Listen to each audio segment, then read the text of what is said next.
My name is Lena, and I still remember the summer that changed everything. It was the kind of summer that smelled like salt and sunlight, the kind that made even silence feel alive. I had taken time off work to clear my head, to forget, to rest. The little village by the coast was quiet, the kind of place where everyone knew everyone. That's where I met Aria. She was painting near the cliffs, barefoot, her hair tied up messily, and a smudge of blue paint across her cheek. She didn't notice me at first. She was lost in her world, colors dripping down the canvas, the sea behind her shimmering like glass. When she finally looked up, she smiled, and for a moment, I forgot what I was running from. We talked about nothing and everything, about art, music, the sound of waves, and how time felt slower near the ocean. She laughed easily, and every time she did, it felt like the world tilted toward her. The next day, I found her sitting under the old olive tree near the cafe.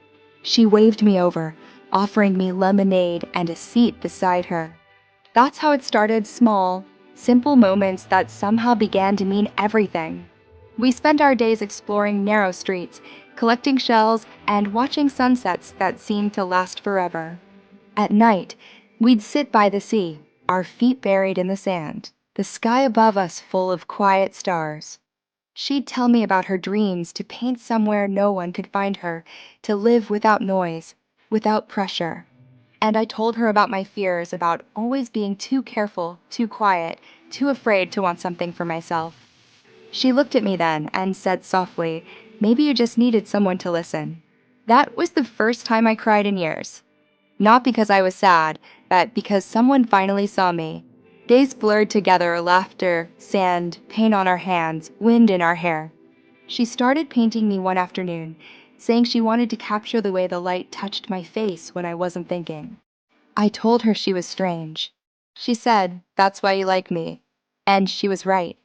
We kissed for the first time under that same olive tree, the air thick with sun and cicadas, the taste of lemons on her lips. The world didn't explode or stop, it just shifted. Like it finally made sense. But summer doesn't last forever. The day she left, she handed me her paintbrush and said, "Keep this. Paint your own life, not the one you were told to live." I never saw her again. But every year, when the air smells like salt and sun, I go back to that place. The olive tree is still there, older, heavier, quiet. And sometimes, when the wind moves through the branches, I swear I can still hear her voice saying, "You found your colors, Lena."